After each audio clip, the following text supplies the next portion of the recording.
जब हम बात करते हैं कि किसी सिटी में, किसी गांव में जहां लोक संख्या होती है, वहां पे 2 से 3 सबसे महत्वपूर्ण होता है: बिजली, पानी, रास्ता।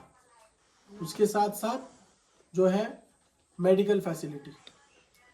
उसके लिए महिलाओं के लिए, जैसे कि हम जानते हैं कि उनके लिए मेडिकल फैसिलिटी एक गांव में होना कितना महत्वपूर्ण है। इस गांव में तो सड़कें भी नहीं हैं। तो आइए, मेरे साथ आशा वर्कर हैं, इनसे बात करते हैं, क्योंकि ये इसी गांव में रहते हैं। तो किस तरीके से आरोग्य को लेके, मेडिकल जो लोगों को यहाँ पे तकलीफ होती है, हेल्थ की इश्यूज होते हैं, उनको लेके किस तरीके का परेशानियों का सामना इन्हें करना पड़ता है। आइए उनसे बात करते हैं। ताई, नाव संगीता कोरगडे. ताई, तुम्ही इथेच राहता? हाँ, इथेच राहते. अच्छा, आशा वर्कर हो आप? हाँ. ओके. ताई, महिला होने के नाते यहाँ पर जो है, सबसे पहले मुझे बताइए कि महिलाओं को और पुरुषों को मेडिकल फैसिलिटीज में क्या क्या अभी तक सरकार की तरफ से प्रोवाइड होता है? मेडिकलमध्ये असं का माझ्याकडे सगळा स्टॉक असतोय गोळ्यांचा आणि डॉक्टरांची महिन्याला व्हिजिट होते. मग ते येऊन सगळे तपासून जातात. MPW येतात. MPW हे येऊन जातात, भेट देऊन. म्हणजे लहान मुलं, गरोदर माता यांची व्हिजिट होते. म्हणजे डॉक्टरांची महिन्यातनं एकदा व्हिजिट होते. ती महिन्यातनं एकदा जी व्हिजिट होते, पण ती महिन्यातनं एकदाच होते. हा, पण बाकी शॉट माझ्याकडे असतात ना गोळ्या. असे लहान लहान, म्हणजे असं जुलाब, ताप वगैरे, सर्दी, खोकला, हे सगळं माझ्याकडे असतं औषध. आणि ते तुम्हाला सगळे गावच्यांना सगळ्यांना फ्री आहे? हा, फ्री. अच्छा. पण ताई, इथे येण्यासाठी जो आहे तो रस्ता, त्याची परिस्थिती इतकी गंभीर आहे की तिकडनं कोण पडू पण शकतं. तर महिन्यातनं एकदा डॉक्टर तर येतात, पण जेव्हा कधी असं झालंय की ते एमर्जन्सी सिच्युएशन आली आहे, प्रेग्नेंट बायका ज्या आहेत त्या इकडनं कशा जातात, कशा प्रकारे त्या सगळ्या गोष्टींना तुम्ही लोक हँडल करता? म्हणजे असं का, ते असं प्रेग्नेंट बाय असतात ते 7व्या 8व्या महिन्यामध्ये, मग आम्ही त्यांना बाहेर माहेरी, म्हणजे इथे ठेवतच नाही, माहेरी पाठवतो डिलेव्हरीसाठी. म्हणजे जेव्हा ते डिलेव्हरी 2-3 महिने, मग तेव्हा ते गावामध्ये परत येतात. पण 7-8 महिन्यामध्ये पण एक नॉर्मल माणसाला त्या रस्त्यात जायला एवढा त्रास होतो. 7 ते 8 महिन्याची जी डिलिव्हरी ची बाई असते, तिच्यासाठी ते जाणं किती रिस्की आहे? रिस्की आहे, पण मग इलाज नाही, रस्ता नाही. त्यामुळं म्हणजे इथे डिलेव्हरी ठेवणं हे गंभीरच आहे ना तिच्यासाठी. जर समजा एखाद्या वेळेस डिलेव्हरीची वेळ आली इथे, तर इथं काय करणार नाही, दवाखाना नाही, डॉक्टर नाही, काही नाही. मग ती 7व्या 8व्या महिने न इलाजाने तिला बाहेर जावंच लागतं. ती जी बाई आहे 7व्या 8व्या महिन्यातली, तो रस्ता जो आहे, त्या रस्त्यावर तशाच प्रकारे ती जाते? हो, तशाच प्रकारे पायी पायी म्हणून ती जाते. अशी कधी रात्रीच्या वेळी कधी कोणाला अशी परिस्थिती जेव्हा येते, जेव्हा कोण खूपच आजारी पडतं, कारण इथे म्हाताऱ्या बायका आहेत, पुरुष आहेत, तेव्हा काय करतात? तेव्हा जर इमर्जन्सी जर असली तर मग झोळी करून त्यांना घेऊन जातात. झोळी? हा, मग झोळी करण्यासाठी 7 ते 8 म्हणजे बहुतेक 10 माणसं लागतात त्यांना नेण्यासाठी. मग ते कुठे घेऊन जातात? इथं माळपर्यंत नेतात. मग तिथं गाडी बोलावतात आणि मग कसारा PSC ला, कसाऱ्याला हॉस्पिटल? हा. त्याच्या व्यतिरिक्त इथे दवाखाना असं काहीच नाही? काहीच नाही. म्हणजे गाव उपकेंद्र आहे, पण मग तिथे रात्रीच्या वेळेस असतात ना, मग कसाऱ्याला. कुठे ते केंद्र? इथे गाव उपकेंद्र असतं. गावाला? म्हणजे इथं गाव रस्ता, म्हणजे बघा थोडा तिथे जायला किती वेळ लागतो? तिथं म्हणजे ते 10 किलोमीटर. 10 किलोमीटर म्हणजे 1.5 ते 2 तासाच्या वर? हा. ते रात्री तिथे जाऊ शकत नाही? अच्छा.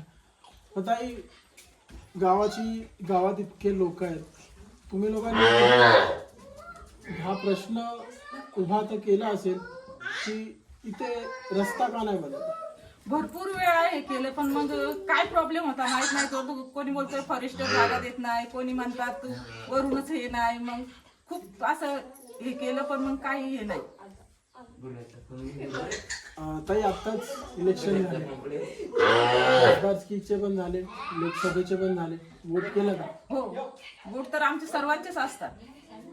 वोट असतात सगळ्यांचे. हा, वोटच्या वेळी कोण येतो तुम्हाला बोलायला?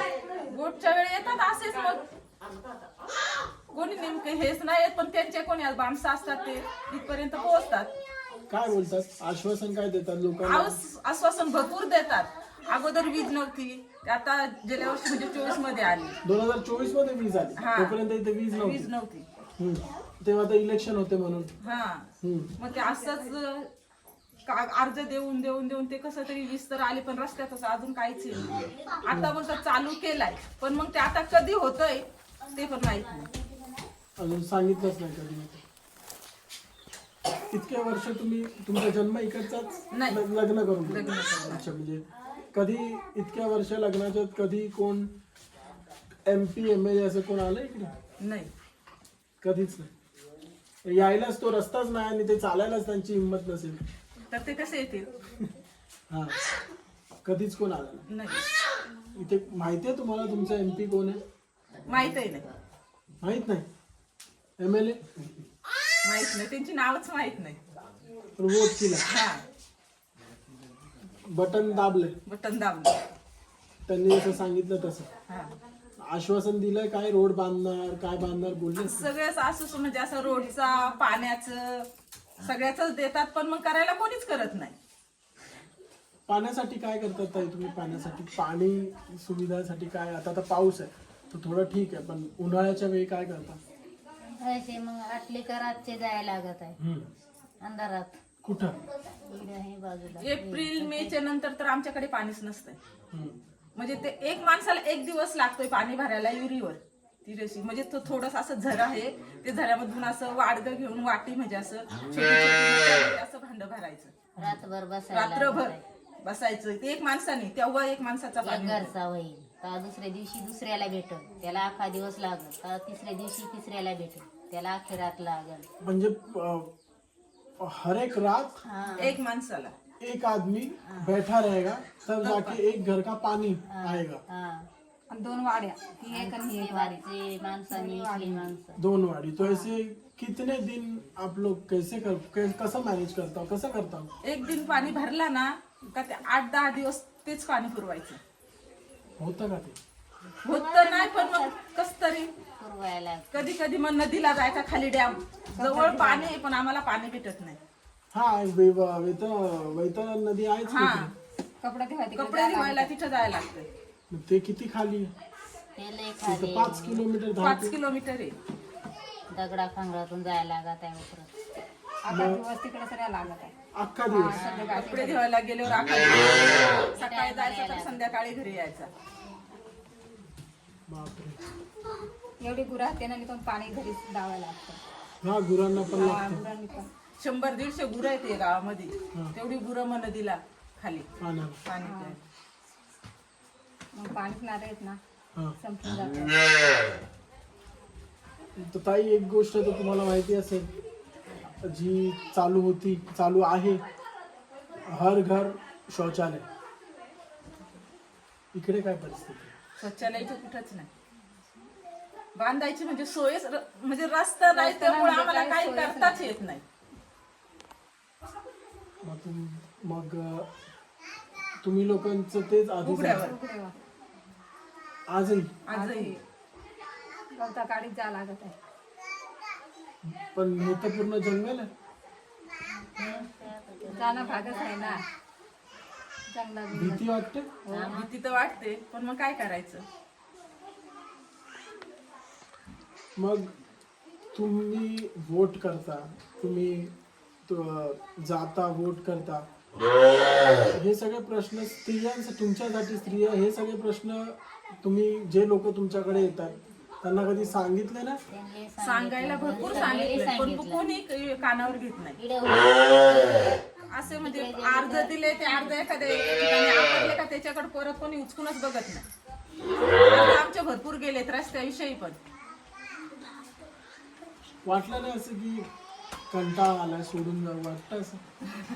वाटायला तर वाटतंय पण काय करायचा. कुणीकडं आहे असा शेती गाव समजा सोडून. इकडे अशी मजुरी नाही कुणीकड, कामधंदा नाही, राहण्याची बाहेर गेलं तर राहण्याची सोय नाही. मग आता शेतीवरच कसा तरी गुजारा करतात. माहेर किती दिवस जाऊन राहायचा. हम्म. पोरा सोरा मोठाले झाले.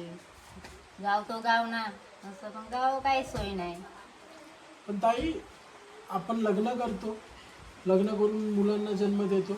मुलांना जन्म देऊन आपल्याला असं वाटतं की आपली मुलं, आपली परिस्थिती मोठे झाल्यावर बदलते. प्रत्येक आई वडिलांची इच्छा असते. प्रत्येकाला वाटत आहे ना आपण इथं काय शिकत नाही तर काय. माझी तर खूप इच्छा होती का मी माझ्या मुलाला भरपूर शिकली, हां, पण विलाजच नाही. 12वी पर्यंत झाली त्याची. परत आता जातीचं दाखलं म्हणजे 13वीला ऍडमिशन, ते खर्डीला गेले 13वीला ऍडमिशन घ्यायला. पण मग सांगा जातीचा दाखला लागतो. जातीच्या दाखल्याचे खूप प्रयत्न केले, पण त्यांना त्यांच्या वडिलांचे कागदपत्रच मिळत नाही काढायला. आता या वर्षी तो 13वीला ऍडमिशन घेणार होते, पण मग न विलाजाना जातीचा दाखला नाही मिळाला, तर त्याला 13वीला ऍडमिशन पण नाही मिळालं. काय काय बनवायचं होतं तुमचं? शिकवायचं, किती शिकवायचं होतं? शिकवायचं होतं, त्याची इच्छा होती का मला पोलीस बनायचं होता. पोलीस बनायचं? तर अजून तरी त्याचा प्रयत्न चालू आहे. मग काय होतं, जातीच्या दाखल्याचा प्रयत्न चालू आहे, त्याला अजून पुढे शिकायचं आहे. पण मग जातीचा दाखलाच भेटत ना. आता म्हणजे काल तो शापूरला जाऊन आला, तर ते कागदपत्र दिलं तर ते बोलतो तुमच्या सख्खे माणसांचेच कागदपत्रे द्या. सख्खे म्हणजे त्याच्या चुलत्या म्हणजे चुलत असं यांचे माझ्या मिस्टरांचे भाऊ त्यांचे कागदपत्र दिले. ते कसं त्यांच्या मुलांनी काढलेले आहेत ना जातीचे दाखले, तर मग त्यांच्या जातीचे दाखल्याचं ठरवलं. पण ते बोलतात का तुमच्या सख्याचे द्या. आता आमच्या सख्याच्या इथं कोणी शिकलेला कोणीच नाही, तर त्यांना सख्याचे दाखले कुठून द्यायचे? कोणी मदत नाही करत आहे सरकारकडनं तुमच्या लोकांना जातीचे दाखले मिळवून देण्यासाठी? नाही कोणी आजपर्यंत तर कोणीच नाही. एका इकडे मुलं तर फक्त 12वी पर्यंत शिकले, त्याच्यानंतर शिक्षणच नाही. तर माझा मुलगा तिथं बाहेरच असतो, वाशिमलाच असतो, तो इकडे पण येत नाही. हे काय येणार कसं? येऊन काय करणार?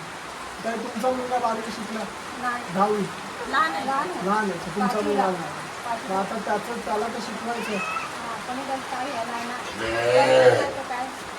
पुढं बाहेर शाळेमध्ये टाकायला हे केलं तर मग हॉस्टेलला कुठे त्याच्या तिथं पैसे पाहिजे. पैसे तर पाहिजे ना, पैसे कामा नाही तर पैसे पाहिजेच ना. तो आपने देखा कि हमारा देश जो है स्मार्ट सिटी, स्मार्ट एजुकेशन, घर घर जो है शौचालय की बातें, इन सारी चीज़ों जो हो रही हैं, लेकिन आज भी यहाँ पर दापुर मार्ग गांव में कहीं पे भी ना शौचालय है।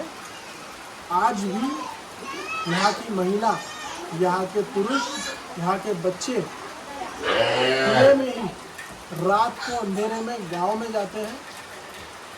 और हमारा देश जो है, यहाँ पर हम बात कर रहे हैं कि हमारे देश की जीडीपी ट्रिलियंस में जाएगी, लेकिन हालात देखिए कि यहाँ के लोगों को, जो आदिवासी समाज के लोग हैं, इन्हें एक जाति का, एक कास्ट सर्टिफिकेट मिलने के लिए जद्दोजहद करनी पड़ रही है। बच्चों के पास कास्ट सर्टिफिकेट नहीं है, एजुकेशन लेना चाहते हैं लेकिन रोड नहीं। यहाँ पे आज तक ना कोई एमपी, ना कोई एमएलए, कोई नहीं आया है।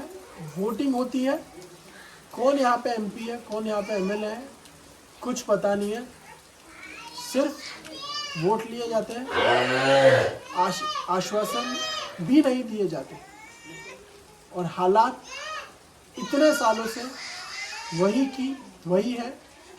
और हमारा देश जो है, जो जीडीपी के मामले में ट्रिलियंस में जाने की बात कर रहा है, हम जो है टेक्नोलॉजी के मामले में काफ़ी आगे, लेकिन आज भी कुछ ऐसे गांव हैं जहां पर हालात कितना भी स्मार्ट हो, कितने भी स्मार्टफोन आए, कितनी भी स्मार्ट सिटी हो, उनके हालात वही के वही है। This is Kumar Ankit for NTT।